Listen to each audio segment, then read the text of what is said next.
বন্ধুরা আসসালামু আলাইকুম। আশা করি সকলেই ভালো আছেন। আপনাদের বহুল কাঙ্ক্ষিত বাংলাদেশ নৌবাহিনীর নাবিক ও এমওডিসি ২০২৫ ব্যাচের বিশাল একটি নতুন নিয়োগ বিজ্ঞপ্তি প্রকাশিত হয়েছে। যেখানে আপনারা বাংলাদেশের সকল জেলা থেকেই নারী ও পুরুষ উভয় প্রার্থীরা শুধুমাত্র এসএসসি পাশে আবেদন করতে পারবেন।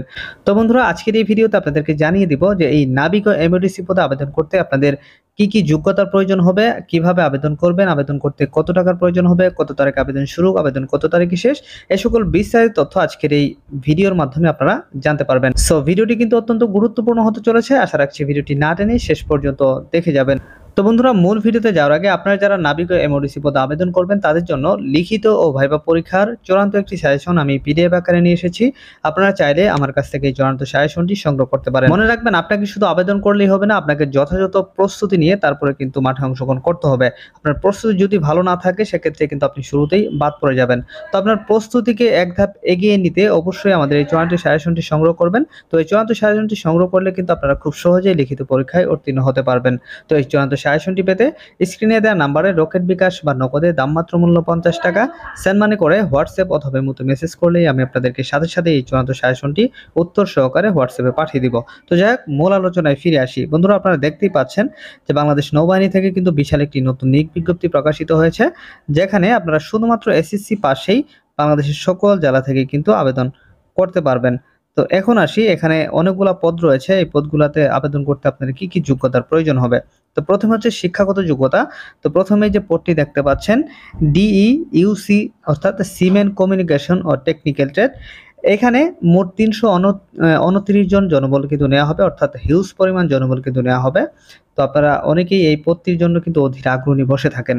তো এখানে আবেদন করতে শুধুমাত্র কিন্তু খুবই লোভনীয় একটি চাকরি, শুধুমাত্র এসএসসি পাশেই আপনারা যে কোনো শাখা থেকে অর্থাৎ যে কোনো মাদ্রাসা অথবা স্কুল থেকে এসএসসি পাস করলেই কিন্তু আপনারা এখানে আবেদন করতে পারছেন। তো অবশ্যই আপনাকে কিন্তু বিজ্ঞান শাখার হতে হবে। তো এখানে আবেদন করতে আপনার জিপিএ হতে হবে 3.50 অথবা এর উপরে, অর্থাৎ আপনাকে অবশ্যই 3.50 সর্বনিম্ন পেয়ে উত্তীর্ণ হতে হবে। এছাড়া যারা এই এসএসসি পরীক্ষায় উচ্চতর গণিতধারী প্রার্থী এবং BN dockyard cooperative society technical institute হতে ন্যূনতম এ গ্রেড প্রাপ্ত প্রার্থীদের অগ্রাধিকার দেওয়া হবে। অর্থাৎ আপনাদের যাদের এসএসসি পরীক্ষায় বিজ্ঞান শাখা থেকেও যাদের উচ্চতর গণিত ছিল তাদেরকে, এবং যারা এই টেকনিক্যাল ইনস্টিটিউট হতে যারা কোর্সটি করেছেন তাদেরকে কিন্তু অগ্রাধিকার দেওয়া হবে। তারপর হচ্ছে মেডিকেল, এখানে 13 জন জনবল নেওয়া হবে। এখানেও আপনারা বিজ্ঞান শাখা থেকে অবশ্যই আপনাকে ন্যূনতম জীববিজ্ঞান থাকতে হবে। জীববিজ্ঞান সহকারে বিজ্ঞান শাখা থেকে আপনাকে সর্বনিম্ন 3.50 পেয়ে উত্তীর্ণ হতে হবে। তারপরে যে পদগুলো রয়েছে সেটা হচ্ছে পেট্রোলম্যান, রাইটার, স্টোর, তারপর হচ্ছে মিউজ এবং এমওডিসি নো। তো এখানে আবেদন করতে আপনাকে কিন্তু ন্যূনতম এসএসসি পাস, অর্থাৎ আপনি যে কোনো শাখা থেকেই এসএসসি পাস করে কিন্তু এখানে আবেদন করতে পারবেন। তবে আপনাকে অবশ্যই 3 পয়েন্ট পেয়ে উত্তীর্ণ হতে হবে, অর্থাৎ এই পদগুলোতে আবেদন করতে কিন্তু আপনাকে 3 পয়েন্ট পেয়ে উত্তীর্ণ হতে হবে। তো তারপর যে পদটি দেখতে পাচ্ছেন স্টুয়ার্ড, এখানে না সরি, তারপরের যে পদটি রয়েছে সেটা হচ্ছে কুক অর্থাৎ বাবুর্চি। এখানে 28 জন জনবল নেওয়া হবে। স্টুয়ার্ড পদে নেওয়া হবে 9 জন এবং টু পাস পদে নেওয়া হবে 13 জন। তো এই টু পাস পদে কিন্তু আপনারা শুধুমাত্র অষ্টম শ্রেণী পাশেই আবেদন করতে পারবেন, এবং কুক এবং স্টুয়ার্ড পদে শুধুমাত্র এসএসসি পাশেই কিন্তু আবেদন করতে পারবেন। এখানে আবেদন করতে আপনাকে একদম অল্প পয়েন্ট লাগবে, জাস্ট 2.50 পেয়ে উত্তীর্ণ হলেই কিন্তু আপনারা এখানে আবেদন করতে পারছেন। তারপর আসি মোস্ট ইম্পর্টেন্ট, সেটা হচ্ছে শারীরিক যোগ্যতা। তো এখানে আবেদন করতে অর্থাৎ সিমেন্ট পদে আবেদন করতে আপনার উচ্চতা হতে হবে 5 ফিট 6 ইঞ্চি, এবং পেট্রোলম্যান পদে আবেদন করতে আপনার উচ্চতা একটু বেশি হতে হবে, অর্থাৎ 5 ফিট 6 ইঞ্চি হতে হবে, এবং অন্যান্য শাখা অর্থাৎ communication, technical, medical, writer, store, মিউজ, কুক, স্টুয়ার্ড ও টু পাস পদে আবেদন করতে আপনার উচ্চতা হতে হবে 5 ফুট 4 ইঞ্চি। তো এখানে কিন্তু উচ্চতা অনেকটাই কম, আপনারা চাইলে এই পদটিতে আবেদন করতে পারেন। তো তারপর হচ্ছে এমওডিসি নাও, এখানে আপনারা 5 ফিট 6 ইঞ্চি হলেও আবেদন করতে পারবেন। তারপর হচ্ছে বুকের মাপ। তো এখানে বুকের মাপ 30 ইঞ্চি এবং 32 ইঞ্চি হতে হবে, অর্থাৎ স্বাভাবিক অবস্থায় 30 ইঞ্চি এবং সম্প্রসারিত অবস্থায় 32 ইঞ্চি হতে হবে।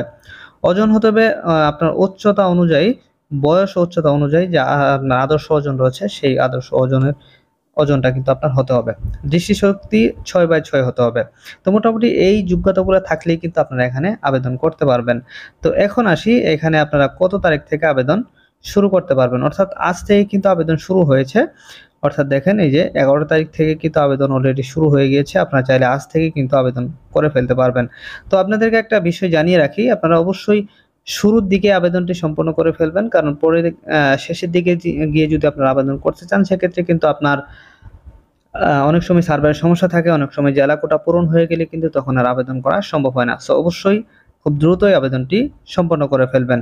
তো এখন আসি যে এখানে আবেদন করতে আপনাদের বয়সটা কেমন হতে হবে। তো প্রথমে হচ্ছে আপনাদের বাংলাদেশী নাগরিক হতে হবে, সাঁতার জানা অবশ্যই আপনাকে সাঁতার জানতে হবে এবং অবিবাহিত হতে হবে। তারপর হচ্ছে বয়স, অর্থাৎ ১ জানুয়ারি ২০২৫ তারিখে নাবিক পদে যারা আবেদন করবেন তাদের বয়স হতে হবে ১৭ থেকে ২০ বছর এবং যারা এমওডিসি পদে আবেদন করবেন তাদের বয়সটা হতে হবে ১৭ থেকে ২২ বছরের মধ্যে। তো এখানে কিন্তু বয়সের ক্ষেত্রে কোনো এফিডেভিট গ্রহণযোগ্য হবে না। তো বন্ধুরা, মোটামুটি এই যোগ্যতাগুলো থাকলেই কিন্তু আপনারা আবেদন করতে পারবেন। তো এখন আসি এখানে আপনারা কিভাবে আবেদনটি সম্পন্ন করবেন। তো আবেদন পত্র সংগ্রহ করার জন্য আপনারা সর্বপ্রথম join.navy.mil.bd এই ওয়েবসাইটে প্রবেশ করবেন। করার পরে কিন্তু সেখানে অ্যাপ্লাই নাও বাটন দেখতে পাবেন। সেই অ্যাপ্লাই নাও বাটনে ক্লিক করে কিন্তু আপনারা আপনার কাঙ্ক্ষিত পদে আবেদন করতে পারবেন। তো আমি এখানে রিকমেন্ড করব আপনি যেকোনো একজন অভিজ্ঞ ব্যক্তির কাছ থেকে আবেদনটি করে নিবেন। কারণ আবেদন করতে গিয়ে যদি কোথাও কোনো ধরনের ছোটখাটো ভুল করেন, সেক্ষেত্রে কিন্তু পরবর্তীতে আপনার আবেদনটি বাতিল বলে গণ্য হবে। তো আপনারা অবশ্যই একজন অভিজ্ঞ ব্যক্তির কাছ থেকে করে নেবেন। তো এখন আসি এখানে কত টাকা আসলে খরচ হবে। তো এখানে আবেদন করতে আপনাকে কিন্তু সর্বমোট ২০০ টাকা চার্জ দিয়ে ব্যতীত, অর্থাৎ ২০০ টাকা কিন্তু খরচ হবে। এছাড়াও বিকাশ বা নগদ রকেটে যে মাধ্যমে আপনারা পেমেন্ট করবেন, সেই পেমেন্টের খরচ কিন্তু আপনাকে দিতে হবে। অর্থাৎ ২১০-২০ টাকার মতো কিন্তু আপনার খরচ হতে পারে। এবং আপনি যার কাছ থেকে করে নেবেন তাকে হয়তোবা ৫০ বা ১০০ টাকা দিলেই তার আবেদনটি ভালোভাবে করে দিবে। তো বন্ধুরা, আশা রাখছি সম্পূর্ণ বিষয়টি আপনারা বুঝতে পেরেছেন। তো এখানে যদি কোথাও কোনো ধরনের প্রশ্ন থাকে তাহলে আমাকে হোয়াটসঅ্যাপ অথবা কমেন্ট সেকশনে জানাতে পারেন। আমি আপনাদেরকে কাঙ্ক্ষিত উত্তরটি দেওয়ার চেষ্টা করব।